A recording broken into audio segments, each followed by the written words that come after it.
Panorama group, जो सोचता है वो करता है। नमस्कार, भारत लाइव देख रहे हैं आप। लगातार जिस बात की चर्चा हम कर रहे थे, या तो पंचनामा की बात कर लें या भारत लाइव की बात कर लें, आरक्षण बिल को लेकर के हमारे तरफ से लगातार खबरें चलाई जा रही थी कि जिस तरह से दोनों सदनों में आरक्षण बिल को मंजूरी मिल गई है, उसके बाद राज्यपाल के महोदय के हस्ताक्षर के बाद ये प्रभावी हो जाएगा।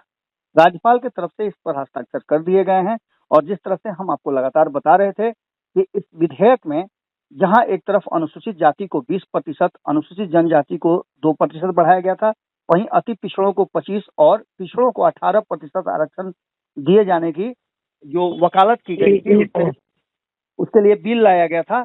वो बिल अब राज्यपाल के हस्ताक्षर के बाद से पास हो गया है। गजट में जैसे ही इसकी सूचना प्रकाशित होगी, उसके बाद से ये बिहार के सरकारी नौकरियों और विद्यालयों में लागू हो जाएगा। इस विषय को लेकर के चर्चाएं अभी भी थमी नहीं है। कहा यह जा रहा है कि पास तो हो गया है, लेकिन क्या ये आरक्षण नीतीश कुमार लागू रख पाएंगे? क्योंकि कई ऐसी बातें सामने आ रही है जिसमें कहा यह जा रहा है कि नीतीश कुमार के इस बिल को कोर्ट में चैलेंज किया जाएगा। इस सारे विषय को देखते हुए हमारे संपादक नमन मिश्रा जी हमारे साथ हैं। उनसे हम जानना चाहेंगे कि आखिर इस बिल का आगे क्या होगा। क्या ये आरक्षण, जैसा कि नीतीश कुमार ने एक दांव खेला था, वो 2024 के चुनाव के पहले लागू हो जाएगा, जिसका लाभ नीतीश कुमार को मिलेगा? तो वहीं दूसरी तरफ भारतीय जनता पार्टी का क्या होगा? इस पूरे विषय पर हम जानेंगे संपादक नमन मिश्रा जी से। नमन जी, आपका बहुत बहुत स्वागत है। आरक्षण आरक्षण बिल पर तो राज्यपाल का हस्ताक्षर हो गया, अब इसके आगे क्या? सबसे पहले तो इस पर ही चर्चा करनी है कि राज्यपाल ने इतनी जल्दी कैसे पास कर दिया। जी। निश्चित तौर पर जिस तरीके से नीतीश कुमार ने कल ही, आपको याद होगा जी। ये चर्चा की थी और हाथ जोड़कर कहा था राज्यपाल से और बाकी लोगों से कि हम तो कर दिए हैं, अब कलम चलेगा जी। तो ये सबको मिल जाएगा। जी। और कल ही उन्होंने आग्रह किया था इस बात को लेकर राज्यपाल से। जी। और 24 घंटे भी नहीं हुए, राज्यपाल ने इसे आगे के लिए फॉरवर्ड कर दिया और सिग्नेचर कर दिया। देखिए बाबा, एक बात जान लीजिए, जी। भाजपा बाहर बाहर इस बिल का समर्थन हमेशा करेगी। जी। जैसे जातीय जनगणना पर भाजपा बटी हुई थी, जी।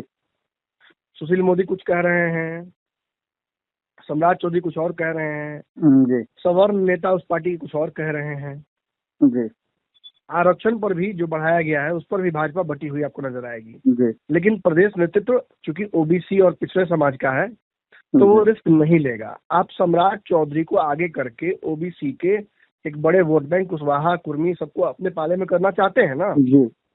लेकिन आप ये भी चाहते, अगर चाहेंगे कि वो विरोध करें इस आरक्षण का, तो ये संभव है क्या? जी। अगर ये तो वैसा ही हो गया कि यादव नेताओं को आप आगे खड़ा कर दीजिए, उनको बोलिए कार्यक्रम कीजिए, यादवों तक पहुंचिए, और जब भी अमित शाह आएंगे तो यादव और मुसलमानों को टारगेट कर चले जाएंगे। जी। ये तो बहुत मुश्किल हो जाता है ना। जी। बिहार के यादव नित्यानंद राय हो, रामकृपाल हो, कोई भी हो, ये लालू के सामने तब बौने हो जाते हैं जब भाजपा यादवों के खिलाफ अपनी रणनीति का ऐलान अमित शाह के माध्यम से करती है। जी। आप ये और इस लड़ाई में कोई मैंने गलती नहीं है। जी। बिहार में यादव एक डोमिनेंट जाति है, उसकी जनसंख्या ज्यादा है, उनके लोग ऑब्वियसली ओबीसी में ज्यादा नौकरियां प्राप्त कर रहे हैं। जी। तो और वो वोट दे नहीं रहे हैं भाजपा को। तो भाजपा अगर उनके खिलाफ हो जाए, जैसे मुसलमानों के खिलाफ हो गई, तो कोई बड़ी बात नहीं है। जी। राजनीतिक लाभ के लिए ऐसा होता रहा है। सवर्णों को लगातार विपक्ष यही कर रहा है। आज नीतीश कुमार ने 10% जो ईडब्ल्यूएस है उसको लागू कर दिया। जी। लेकिन आरक्षण जो बढ़ाया वो तो सवर्ण का एक बड़ा हिस्सा कहीं ना कहीं चुप जरूर है, लेकिन अंदर अंदर वो तो कुड़ रहा है उससे। जी। और अगर कुड़ नहीं रहा है तो उसको कुढ़ाया जा रहा है, दिखा दिखा कर बार बार। नमन जी, कहीं ना कहीं इस आरक्षण के गेम में नीतीश कुमार ने क्या भारतीय जनता पार्टी को घेरने का प्रयास किया है और मजबूर कर दिया है? चेकमेट वाली स्थिति है कि उसको करना ही करना है। बाबा, मैं पुनः कहूंगा कि उस पर तो हम आएंगे, जी। लेकिन हमें पहले ये डिस्कस करना चाहिए कि राज्यपाल ने इतनी तेजी क्यों दिखाई। जी। जिस तरीके से नीतीश कुमार एक अल्टीमेटम सा देते हैं कि जल्दी इसको कागज चलाना होगा, इस कलम, और तुरंत राज्यपाल 24 घंटे के अंदर में उस पर साइन कर देते हैं, ये एक और बात का इशारा है। देखिए, हम सभी जानते हैं कि बिहार में जो राज्यपाल हैं, हालांकि एक ऐसा पद है जिस पर आप राजनीतिक लांछन न लगाएं, जी लेकिन ये खुद विपक्ष के लोग लगाते रहते हैं जी जी कि वो राज्यपाल कॉम्प्रोमाइज्ड है, राष्ट्रपति कॉम्प्रोमाइज्ड है। जी और बिहार में राज्यपाल अगर भाजपा ने भेजा है तो निश्चित तौर पर आप देखें कई बार कड़ी का काम भी किया है उन्होंने। जी आप खुद मुझसे एक बार चर्चा करते हुए कह रहे थे कि लगा जैसे राज्यपाल भाजपा के कार्यकर्ता हो। प्रवक्ता की तरह बात कर रहे हैं। जी, संदर्भ मुझे याद नहीं है। जी लेकिन आपने मुझसे ये कहा था जी जी और कई लोगों ने इस तरीके की बात आरोप लगाया है। खुद जब तेजस्वी विपक्ष में थे तो वो भी आरोप लगाते थे जी जी कि राज्यपाल उनकी बात नहीं सुनते हैं, राज्यपाल जगह नहीं देते, समय नहीं देते। लेकिन नीतीश कुमार ने राज्यपाल और राष्ट्रपति से लगातार आप देखिएगा मित्रता बढ़ाई। जी द्रौपदी मुर्मू का पटना आना भी नीतीश कुमार ने देखिए किस तरीके से सेलिब्रेट किया था। जी और ये इशारा उनको भी दिया था और भाजपा को भी दिया था और ये उनको एश्योर किया था कि आपको मोदी जी ने यदि बनाया है, आपको लगता है तो आप जान लीजिए कि मैं मोदी से भी बहुत दूर नहीं हूँ। जी जी भाजपा के लोग तो मेरे पुराने दोस्त हैं जी और अंतिम दम तक मेरे दोस्त रहेंगे। और राज्यपाल से भी उनका लगातार आना जाना मिलना जुलना होता रहा है। बिल्कुल बिल्कुल। और जी नीतीश कुमार, आप मानिए ना मानिए, नीतीश कुमार के अलावा कोई और मुख्यमंत्री होता तो शायद ये बिल आगे पीछे होता अभी, जी जी राज्यपाल के यहाँ भी घूमता। नमन जी कहीं कहीं ऐसा तो नहीं जो हम चर्चा कर रहे थे कि इस बिल को इजीली पास कराने के बाद इसको कोर्ट में फंसाने की कोई साजिश चल रही हो, या कोर्ट में तो लगता ही है कि इस मामले को कहीं ना कहीं लाया जाएगा और कोर्ट में मामला फंसेगा ही। ये तो बाबा लगभग तय सा लग रहा है, जी। ये लग रहा है कि ऐसा होगा। तो जी ये बताता हूँ मैं आपको, वही खेल में समझाने की कोशिश कर रहा था कि राज्यपाल की तरफ से तुरंत पास करा देना ये एहसास कराता है इस बात का जी कि भाजपा इसका लांछन लेना नहीं चाहती है। जी जी जी जी बिल्कुल भाजपा ये नहीं चाहती है कि नीतीश कुमार को मौका मिले कि हम तो चाहते हैं लेकिन भाजपा फंसा के रखे हुए है। जी जी जिस तरीके से जातीय गणना का भाजपा ने विरोध नहीं किया, लेकिन आपको याद होगा प्रेस कॉन्फ्रेंस करके जी खुद नीरज कुमार ने एहसास कराया था, ये साबित किया था जी कि कई भाजपा से जुड़ी हुई एजेंसीज इसके खिलाफ PIL डालकर इसको रोकना चाहती थी। जी जी सेम यही बात यहाँ भी लागू होती है। जी भाजपा बिहार और भाजपा केंद्रीय नेतृत्व इस बिल के विरोध में नहीं है, जी ये आपको, मुझे और जनता को पता है। जी लेकिन कुछ अलग जो हमें पता है, जो राजनीति हम जानते हैं, जी वो ये साफ कहता है कि भाजपा दिल से कभी इस वोट बैंक और इस आरक्षण के बढ़ाने का समर्थन नहीं कर सके। नमन जी आपको याद होगा बाबा, जहाँ एक तरफ अमित शाह जी बिहार में यादव समाज को और मुस्लिम समाज को बोल कर गए, वहीं नीतीश कुमार पर लगातार हमला जी खुद नरेंद्र मोदी कर रहे हैं। जी जी जी दलित के खिलाफ बोलकर जो उन्होंने महादलित और दलित का डिवीजन क्रिएट किया, जो रामविलास पासवान जी को राज्यसभा भेजने वाली बात थी उस पर उन्होंने रामविलास पासवान सब पर राममाझी के खिलाफ जो जहर उगला उस पर भी बोला।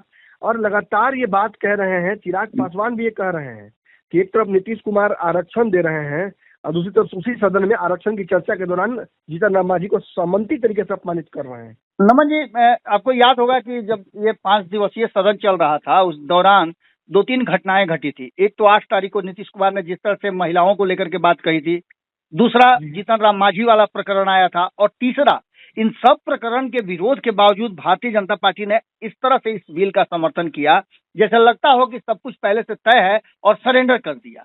इसका सीधा सा मतलब लगता है कि कहीं ना कहीं इसके पीछे जरूर कोई ना कोई राजनीति जरूर है। बिल्कुल राजनीति है बाबा, और मैं वही समझाने की कोशिश कर रहा हूँ।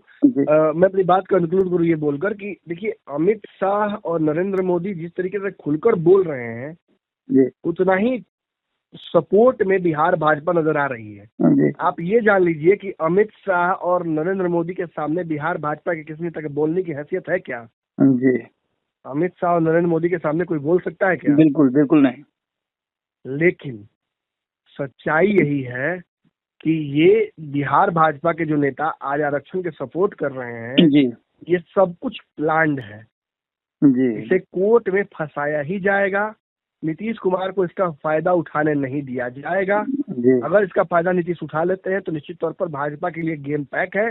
ये भी मानकर चला जा सकता है कि भाजपा तब बिहार की 40 सीट हारने के लिए गौन केस मानकर चल रही है कि हम बाहर जगहों पर फोकस कर लेंगे, बिहार हमारे लिए एग्जिस्ट ही नहीं करता है अब। ये भी हो सकता है भाजपा की रणनीति आगे चल के बन जाए। लेकिन सब कुछ डिपेंड करेगा कि आरक्षण कैसे फेज आउट होता है, क्योंकि बिहार के सबसे बड़े घर से तो ये पास हो गया जी। अब बिहार में इसको फंसाने का कोई अब लीगल तरीका जी नहीं, अब तो सीधे गजट में जाना है और वहां से सरकार को इसको लागू करना है। अब नवी अनुसूची में शामिल करना, इस पर कानून बनाना, ये केंद्र का काम है जी। अब ये राष्ट्रपति के पास जाता है, केंद्र सरकार का इस पर क्या रुख होता है जी। अगर कोर्ट में मामला फंसता है, जो कि फंसेगा ही जी। तो उस पर क्या कोर्ट संज्ञान लेता है, क्योंकि कोर्ट में तो ये कहा था, ये बात जान लीजिए बाबा जी। और दर्शक भी जान लें कि तमिलनाडु वाला मामला मैं बार बार क्यों कहता हूँ और क्यों मैं मराठा वाले आरक्षण की बात करता हूँ जी। और मेरी ही बात लगभग बिहार के सारे नेता रिपीट कर रहे हैं जो एनडीए की तरफ है। एक तमिलनाडु वाले पर सर्वेक्षण नहीं दाखिल करने की वजह से वो प्रदेश फंस गया था जी। लेकिन चूंकि नवी अनुसूची में शामिल हो गया था इसलिए उसको छेड़छाड़ करना संभव नहीं था जी। केंद्र ने वही मराठा आरक्षण की में समस्या क्या हुई, क्योंकि कुछ सर्वे हुआ नहीं था, सीधे मांग कर दी गई, राज्य ने बढ़ा दिया और उसको कोर्ट ने रोक दिया कि भाई इसका आधार क्या है जी। अब चूंकि नीतीश कुमार आधार के साथ भेज रहे हैं जी, सर्वेक्षण और जो साइंटिफिक डेटा है वो भेज रहे हैं जी जी, तो नीतीश कुमार का प्लान तो पूरा फुल प्रूफ है जी। हाँ, यहाँ भाजपा इसमें तेज फंसाना जरूर चाहेगी जी जी बिल्कुल, नीतीश का पल्ला बहुत ऊपर है जी जी। लेकिन कोर्ट में अलग अलग प्रपंच करके इसको फंसाया जाएगा, आप देखिएगा जी। चलिए नमन जी, बहुत बहुत आपका धन्यवाद। लोकसभा चुनाव से पहले नीतीश कुमार ने जो दांव खेला है, बिहार के जातीय जनगणना के साथ साथ सामाजिक आर्थिक रिपोर्ट पेश करने के बाद उन्होंने आरक्षण का दायरा जो 15% बढ़ाने की बात की, दोनों ही सदन से ये पास हुआ। उसके बाद से राज्यपाल की मुहर लगने के बाद अब जो आरक्षण का दायरा है उसमें पिछड़ा वर्ग एवं अत्यंत पिछड़ा वर्ग जो कि 63% हिस्सेदारी है, इन सारी चीजों को लेकर के जो SC है ST है सभी को आरक्षण बढ़ाने की और EWS के लिए 10% था उस पर मुहर लगी है। अब देखना दिलचस्प होगा कि आगे होता क्या है। राज्यपाल की तरफ से तो सीधा क्लीन चिट मिल गया है, अब आगे इस पर निश्चित रूप से राजनीति होगी, न्यायालय में मामला जाएगा और देखना दिलचस्प होगा कि क्या होता है। जुड़े रहेगा भारत लाइव के साथ। बहुत बहुत धन्यवाद। पनोरमा ग्रुप, जो सोचता है वो करता है। अगर ये वीडियो पसंद आई और वह बिहार के राजनीति और बिहारियत से सरोकार रखेनी तो सब्सक्राइब बटन दबा के चैनल के सब्सक्राइब कर ली। ओजे एगो घंटी बा, ओकरा बटन दबा देला से कुल सटीक और मारक खबर रुआ मुफ्त में मिल जाई। अगर रुआ पत्रकारिता के हमनी के नया प्रयोग में सहयोग कर चाहतानी तो ज्वाइन बटन दबा दी। पेटीएम नंबर नोट कर ली 9386816700। धन्यवाद।